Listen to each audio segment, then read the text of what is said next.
राधे राधे भक्तों। आज हम द्वित पुत्रिका व्रत का कथा सुनेंगे।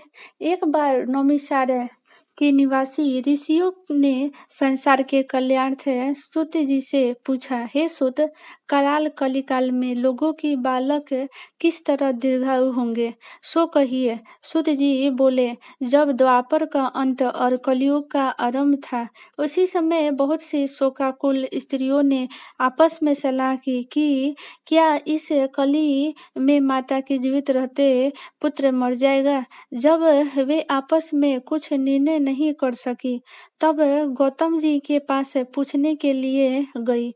जब उनके पास पहुंची तो उस समय गौतम जी आनंद के साथ बैठे थे।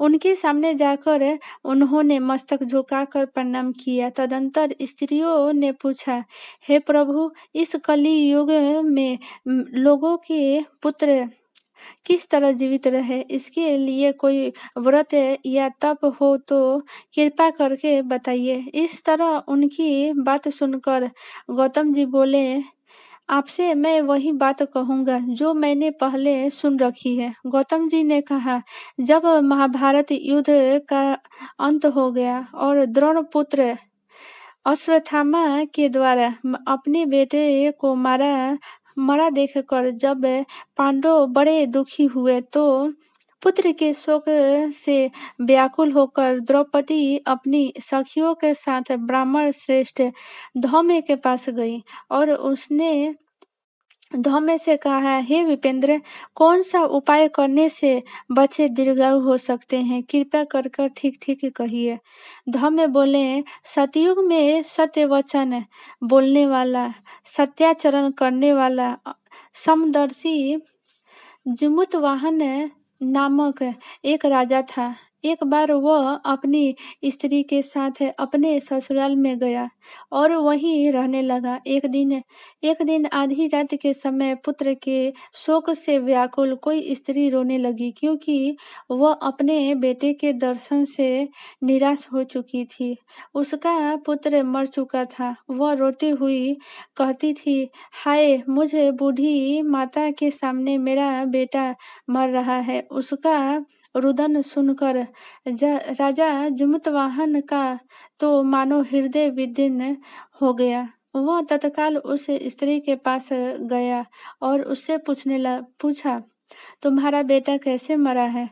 बूढ़ी ने कहा, गरुड़ प्रतिदिन आकर गांव के लड़कों को खा जाता है। इस पर दयालु राजा ने कहा, माता, अब तुम रो मत, आनंद से बैठो, मैं तुम्हारे बच्चे को बचाने का यत्न करता हूँ। ऐसा कहकर राजा उस स्थान पर गया जहाँ गरुड़ आकर प्रतिदिन मांस खाया करता था।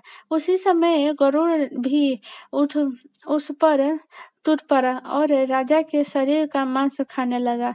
जब अतिशय तेजस्वी गरुड़ ने राजा के बाएं अंग खा लिया, तो झटपट राजा ने अपने दाहिने अंग फेंक कर गरुड़ के सामने कर दिया। यह देखकर गरुड़ जी ने कहा, देव योनियों में तुम कौन हो? तुम मनुष्य तो नहीं जान पड़ते। अच्छा, अपना जन्म और कुल बताओ। पीड़ा से व्याकुल मन वाले राजा ने कहा, हे पंछीराज, इस तरह के प्रश्न करना व्यर्थ है। तुम अपनी इच्छा भर मेरा मांस खाओ। यह सुनकर गरुड़ रुक गए और बड़े आदर से राजा के जन्म और कुल के बात पूछने लगे। राजा ने कहा, मेरे माता का नाम शैव्या और मेरे पिता का नाम शालिवाहन है। सूर्यवंश में मेरा जन्म हुआ है और जिमुतवाहन मेरा नाम है। राजा की दयालुता देखकर गरुड़ ने कहा, हे महाभाग, तुम्हारे मन में जो अभिलाषा हो वह वर मांगो। राजा ने कहा, हे पंछीराज, यदि आप मुझे वर दे रहे हैं तो वर दीजिए कि आपने अब तक जिन प्राणियों को खाया है वे सब जीवित हो जाए। हे स्वामिन, अब से आप यहाँ बालकों को न खाएं और कोई ऐसा उपाय करें कि जहाँ जो उत्पन्न हो वे लोग बहुत दिनों तक जीवित रहे। धौम्य ने कहा कि पंछीराज गरुड़ के राजा को वरदान देकर स्वयं अमृत लाने के लिए नागलोक चले। वहां से अमृत लाकर उन्होंने उन मरे मनुष्यों की हड्डियों पर बरसाया। ऐसा करने से सब लोग जीवित हो गए, उनको भी जिनको जिनको कि पहले गरुड़ ने खाया था। राजा के त्याग और गरुड़ के कृपा से वहां रहने वाले का बहुत कष्ट दूर हो गया। उस समय राजा के शरीर की शोभा दुगनी हो गई थी। राजा की दयालुता देखकर गरुड़ ने फिर कहा, मैं इस संसार के कल्याणार्थ एक और वरदान दूंगा। आज आश्विन कृष्ण सप्तमी से रहित शुभ अष्टमी तिथि है।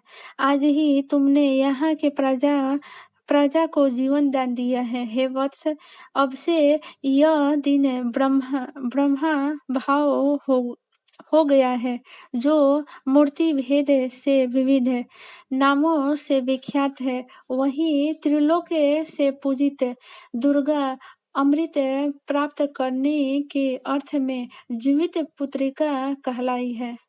सो इस तिथि को जो स्त्री उस जीवित पुत्रिका की और कुश की आकृति बनाकर तुम्हारी पूजा करेंगी, तो दिनों दिन उनका सौभाग्य बढ़ेगा और वंश की भी बढ़ोतरी होगी। हे महाभाग, इस विषय में विचार करने की भी आवश्यकता नहीं है। हे राजन, सप्तमी से रहित और उदया तिथि की अष्टमी को व्रत करें, यानी सप्तमी विग्ध अष्टमी जिस दिन हो उस दिन व्रत न करें। शुद्ध अष्टमी को व्रत करें और नवमी को पारण करें। यदि इस पर ध्यान न दिया गया तो फल नष्ट हो जाएगा और सौभाग्य तो अवश्य नष्ट होगा। जीवित वाहन को इस तरह का वरदान देकर गरुड़ वैकुंठ धाम चले गए और राजा भी अपनी पत्नी के साथ अपने नगर को वापस चले आए। धौम्य द्रौपदी से कहते हैं, हे देवी, मैंने यह अतिशय दुर्लभ व्रत तुमको बताया है। इस व्रत को करने से बच्चे दीर्घायु होते हैं। हे देवी, तुम भी पूर्वोक्त विधि से यह व्रत और दुर्गा जी का पूजन करो, तो तुम्हें अभिलाषित फल प्राप्त होगा। मुनिराज धौम्य की बात सुनकर द्रौपदी के हृदय में एक प्रकार का कौतूहल हुआ और पूर्ववासिनी स्त्रियों को बुलाकर उनके साथ यह उत्तम व्रत किया। गौतम ने कहा, यह व्रत और इसके प्रभाव को किसी एक चिल्ही ने सुन लिया और अपने सखी सियानी को बताया। इसके बाद पीपल वृक्ष के शाखा पर बैठकर उस चिल्ही ने और उस वृक्ष के खोते में बैठकर सियानी ने भी व्रत किया। फिर वही चिल्ही किसी उत्तम ब्राह्मण के मुख से यह कथा सुन आई और पीपल के खोते में बैठी हुई अपनी सखी को सुनाया। सियानी ने आधी कथा सुनी थी कि उसे भूख लग गई और वह उसी समय 100 से भरे हुए शमशान में पहुंची। वहां उसने इच्छा भर मांस का भोजन किया और चिल्ही बिना कुछ खाए पिए रह गई और सवेरे वह गौशाला में गई और वहां गौ का दूध पिया। इस तरह नवमी को उन्होंने पारण किया। कुछ दिनों बाद वे दोनों मर गई और अयोध्या के किसी धनी व्यापारी के घर जन्मी। संयोग से उन दोनों का जन्म एक ही घर में हुआ, जिसमें सियानी ज्येष्ठ और चिल्ही छोटी थी। वे दोनों भी सभी शुभ लक्षणों से युक्त थी, इसलिए बड़ी लड़की काशीराज के और छोटी उसके मंत्री के साथ गार्हपत्य अग्नि के सामने विधि पूर्वक ब्याही गई। पूर्व जन्म के कर्म फल से वह मृगयनी रानी हुई। जब किसी भी संतान को उत्पन्न करती, वह मर जाती थी और पूर्व जन्म के बातों को स्मरण करने वाली मंत्री की पत्नी ने अष्ट वसुओं के सदृश तेजस्वी 8 पुत्रों को उत्पन्न किए और सभी जीवित रहे। अपनी बहन के पुत्रों को जीवित देखकर ईर्ष्यावश राजपत्नी ने अपने स्वामी से कहा, यदि तुम मुझे जीवित रखना चाहते हो तो इस मंत्री के भी पुत्रों को उसी जगह भेज दो जहां मेरे बेटे गए हैं, अर्थात उन्हें मार डालो। यह सुनकर राजा ने उन मंत्री के पुत्रों को मारने के लिए कई प्रकार के उद्योग किए, पर मंत्री पत्नी ने जीवित पुत्रिका के पुण्य बल से बचा लिया। एक दिन राजा ने अपने आदमियों से उन पुत्रों का सिर कटवाकर पिटारी में रखवाया और वह पिटारी उनके माता के पास भेज दिया, किंतु वे आठों सिर बेशकीमती जवाहरत हो गए और भले चंगे आठों लड़के अपने माता के पास वापस चले गए।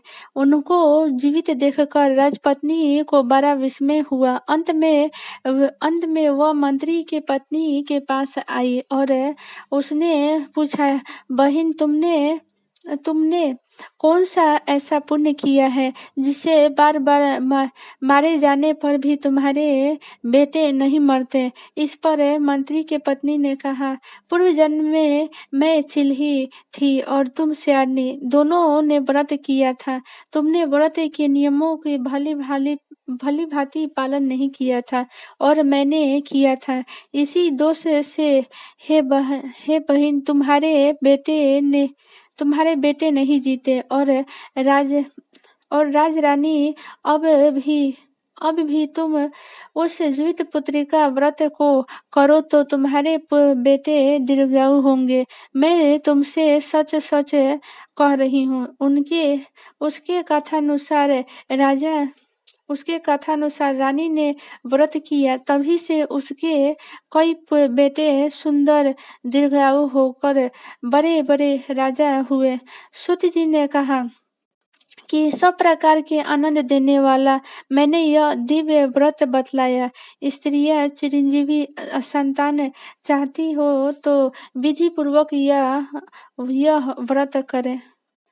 बोलो आदि शक्ति की जय।